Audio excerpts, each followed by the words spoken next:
Salut à tous, dans cette vidéo j'aimerais vous parler des tablatures ou des partitions, les deux. En fait, pourquoi est-ce qu'on a deux façons de noter la musique et laquelle va pouvoir vous servir à vous? Parce qu'au fond, la seule raison pour laquelle vous vous y intéressez, vous, c'est pas pour avoir une culture supplémentaire sur à quoi ça sert une tablature ou je sais pas quoi. Ce que vous voulez, vous, c'est simplement jouer de votre instrument. Ce qui vous importe pour vous seulement, c'est de faire le bon choix. Est-ce que vous devez apprendre à lire l'un ou l'autre? Et le reste, on s'en fiche. Donc dans cette vidéo, j'aimerais bien qu'on voit ensemble tous les critères qui vous feront choisir l'un ou l'autre, l'une ou l'autre des façons de lire la musique. Dans un premier temps, j'aimerais qu'on voit un petit peu ensemble ce que c'est qu'une tablature, ce que c'est qu'une partition, quelle est la différence, et comme ça on va pouvoir après savoir de quoi on parle. Une partition, vous en avez déjà vu quand vous étiez plus jeune, ou vous en avez déjà peut-être utilisé, c'est un truc qui ressemble... qui ressemble à ça. Il y a plein de notes partout. Voilà. C'est noté avec les 5 lignes qu'on appelle la portée. Et puis ce sont des petits points noirs avec des queues qui symbolisent les notes qu'on doit jouer. Une tablature, j'en ai pas d'exemple moi parce que je n'en utilise pas. Vous pouvez en trouver sur internet. Je vais vous montrer, je vais mettre une petite image pour vous montrer à quoi ça peut correspondre, une tablature de guitare en l'occurrence. C'est une façon de noter la musique qui ne va pas vous donner les notes, mais va vous donner plutôt les instructions pour jouer la note.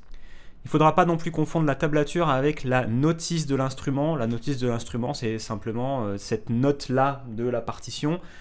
Quels sont les trous que je dois boucher, quel est l'endroit où je dois appuyer pour faire la note. Donc c'est un petit peu différent, la notice de partition est complémentaire à la partition.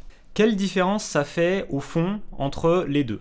Parce que finalement ça sert à indiquer une façon de jouer la musique. Donc quelle différence est-ce que ça fait? L'analogie que j'aime bien utiliser, c'est celle de la voiture. Si jamais vous prenez des leçons de conduite, si vous en avez déjà prises, vous savez qu'au départ, il faut que vous donne les instructions sur comment manipuler la voiture. Donc parfois, ça va être des instructions qui vont vous sembler maintenant très bêtes une fois que vous avez le permis de conduire, mais qui vont être appuyées sur la pédale de droite, appuyées sur la pédale de gauche de l'embrayage avant de passer la vitesse, etc., etc. Toutes ces choses-là, vous les avez maintenant connues, vous savez comment conduire. Par contre, au départ, votre moniteur a dû vous indiquer ce que voulait dire passer une vitesse. Passer une vitesse, ça comprend donc plusieurs éléments qui sont l'appui sur la pédale, le changement de vitesse et on renlève la pédale. Juste cette action-là, par exemple. On peut prendre l'action de tourner à droite en voiture. Tourner à droite, c'est dans un premier temps mettre le clignotant, regarder dans les rétroviseurs, regarder dans l'angle mort, tourner le volant, retourner le volant dans l'autre sens, puis en fait se retrouver sur la route qui est à côté. Donc vous voyez qu'une seule action, comme tourner à droite ou passer une vitesse, en fait ça comprend plusieurs sous-actions. L'analogie avec la partition et la tablature, c'est qu'une partition, dedans il y a beaucoup de choses qui sont condensées en réalité. Si je prends par exemple la note de Do, et qu'on est en train de jouer, on va dire, de la guitare, pour pouvoir le comparer ensuite à la tablature, la note Do, lorsque je joue de la guitare et que je vois Do, je suis obligé de me dire, tiens, Do, en fait, pour le jouer, je dois choisir une corde, je dois choisir une frette, je dois choisir un doigt. Ce qui fait que quand on voit la note sur la partition, c'est ça dans tous les instruments à peu près, on doit en fait choisir quelque chose à faire. Dans le cas de la guitare, il y a quand même plusieurs choix à faire, le choix de la corde, le choix de la frette. Pour le cas du piano, c'est une seule, le Do, c'est cette touche-là. Il n'y a pas trop de soucis à avoir, c'est juste qu'il faut se déplacer sa main et choisir la bonne touche. Donc c'est à peu près indiqué de la même manière. Mais pour une guitare, vous voyez bien que en fait, Do, c'est un condensé d'informations. En revanche, la tablature, plutôt que de dire simplement Do, elle va en fait dire quelle est la corde à utiliser, quelle est la frette que je dois viser. Si on devait prendre de l'analogie en voiture, c'est comme si le moniteur qui vous demandait de tourner à droite, plutôt que vous donner les instructions de tourner à droite, il allait vous dire ralentis un peu, mets le clignotant, regarde le rétroviseur, tourne le volant et c'est bon. Vous voyez qu'en fait, si jamais on vous disait ça en voiture tout le temps, vous préféreriez qu'on vous dise tourne à droite. C'est quand même beaucoup plus simple maintenant que vous maîtrisez la voiture. Par contre, si jamais au début vous ne maîtrisez pas la voiture, vous êtes quand même bien content que le moniteur puisse vous dire tout ça, tout ce qu'il y a à faire pour réussir à tourner à droite. À partir de là, je vais en définir quelques avantages et inconvénients pour les tablatures et les partitions. Aucun jugement entre les deux, moi j'utilise l'un plutôt que l'autre. Il y a certains professeurs qui vont décider de jouer uniquement sur l'un ou sur l'autre. Il n'y a aucun problème, ça dépendra vraiment des morceaux qu'on a envie de jouer, ça dépendra vraiment de la méthode pédagogique. Donc les deux peuvent être très bien, ça va vraiment dépendre de vous en fait. Mais je vais d'abord essayer de vous lister quelques avantages et inconvénients que moi je vois à l'utilisation de l'une ou l'autre des solutions. Première comparaison, c'est celle de pouvoir trouver la note à lire sur l'une ou l'autre des solutions. Comme je vous l'ai dit juste à l'instant, en fait la partition elle résume beaucoup des informations en un seul endroit. Ça va être quelle est la note, juste indiquée avec sa position sur la portée.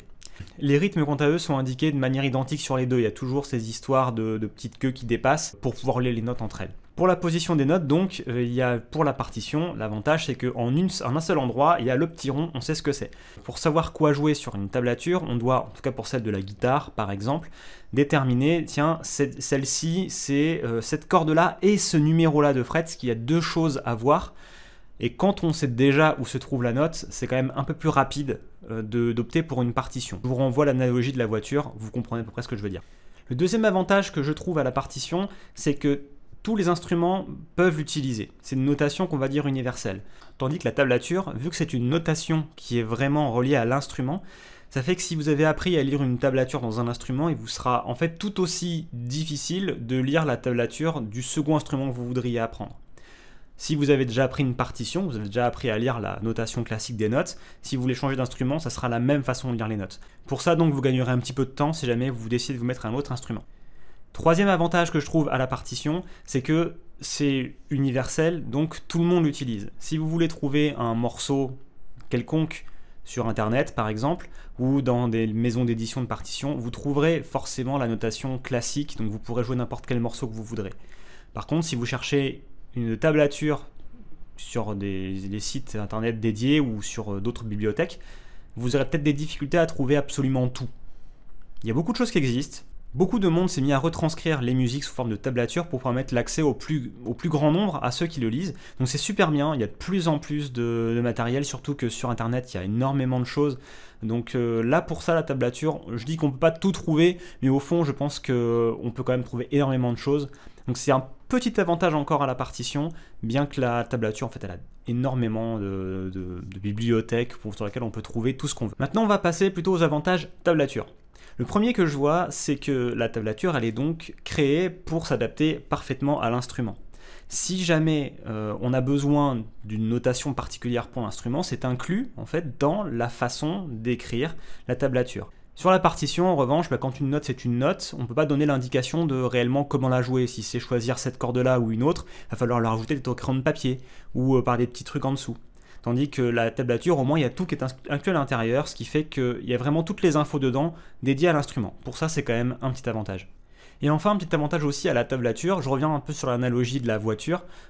Si jamais votre moniteur d'auto-école, le premier jour, vous disait « tourne à droite », pour vous, ça serait en fait un petit peu flou. Donc vous ne seriez pas capable d'être opérationnel tout de suite sur la voiture. Il a besoin de vous donner les instructions.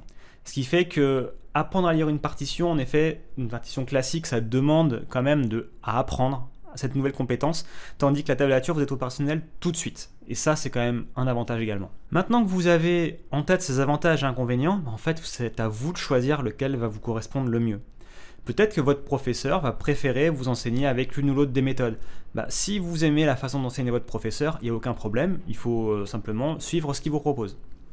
Si maintenant vous avez vraiment le choix, vous voulez commencer seul tout simplement, vous ne savez pas vraiment par où commencer, vous allez pouvoir vous référer aux avantages et inconvénients que je vous ai dit tout à l'heure. Si vous comptez jouer d'autres instruments plus tard, c'est quand même un peu mieux si vous utilisez la notation classique. Par contre, si vous voulez être opérationnel tout de suite et tout de suite vous faire plaisir, c'est vrai que c'est quand même un petit peu plus rapide d'utiliser des tablatures.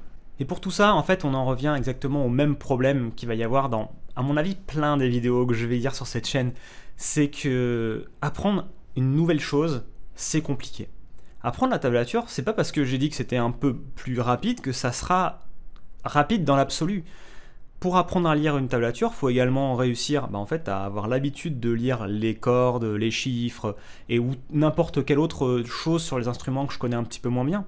Vous allez devoir passer du temps à savoir lire ces tablatures. Vous devrez passer du temps peut-être à savoir lire une partition classique. Ça peut prendre du temps, Ça demande à ce qu'on s'habitue, ça demande à ce qu'on prenne en aisance. Devenir un bon lecteur, c'est pas super facile. Moi-même, je pense pas être un méga bon lecteur, même après 20 ans de musique. Je suis un lecteur standard de musique. J'ai mes petites habitudes, j'ai mes défauts également, et c'est quelque chose qui va vous arriver à vous aussi. C'est dur d'apprendre une nouvelle compétence, c'est dur d'apprendre à lire la musique, mais dites-vous une chose, les enfants y arrivent. Un enfant peut y arriver, ok, ça va lui prendre un peu de temps. Vous êtes des adultes, vous allez pouvoir y arriver beaucoup plus facilement. Ça va être beaucoup plus simple pour vous de pouvoir trouver vos points de repère, ça va être plus simple pour vous de rester concentré pendant un peu plus d'un quart d'heure aussi pour apprendre votre instrument, pour en fait vous donner les moyens d'apprendre ces choses-là. Et justement, plus c'est difficile, plus vous serez fier d'y être arrivé. Alors peu importe ce que vous aurez choisi, hein, tablature, partition classique, on s'en fiche. En fait, l'important c'est que vous puissiez jouer de votre instrument du mieux que vous pouvez. Donc vous savez en fait qu'il y a des avantages et inconvénients.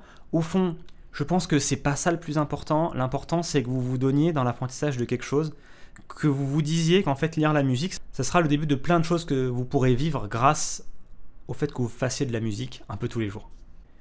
Peut-être que vous êtes un petit peu perdu après ce que je viens de dire, puisque j'ai dit oui, mais non, mais oui, puis en fait on s'en fout, faites ce que vous voulez.